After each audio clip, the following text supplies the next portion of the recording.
what do you need to know about post-disaster recovery? So firstly, one of the really important things to think about when we're thinking about recovery or working in post-disaster context is, what do we mean by recovery? What are we talking about when we say this word? So often, if we're humanitarians or disaster management professionals or MHPSS people, we're talking about the work we do. We're talking about recovery programs, recovery interventions. And these can have a range of different meanings. This can be programs around rebuilding bridges, roads, the economy, for example. Might even be about the natural environment, might be about what to do with all of the rubble after a disaster, right? How do we clean up communities? So recovery, those are all parts of recovery. But for people and communities, recovery means something different. It means them getting back to or thinking about what they do next with their life. And for many people, in the first days and weeks and months after disasters, for them, recovery means how they get back to where they were before, pre-disaster. So before a disaster happens, people are living their lives, surviving, or they're making plans, they have goals, aspirations for their life. And the disaster comes along and it impacts all of those things. It derails people's life plans and their goals and their experiences, or the things that they wanted to get out of life beforehand. So recovery for them in the early days often means, how do they get back to that point?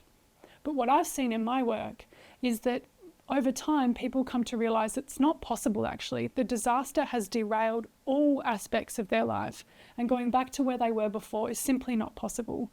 This might be because people who've had loved ones die or be injured or go missing. They might have lost their livelihoods, their home. They might now live in a different community. So life fundamentally will not look the same. So what does this mean for recovery when we use this word recovery? For many people, it doesn't really reflect their experience, because what they're really trying to do is rebuild a different life. And that's a very challenging experience for people.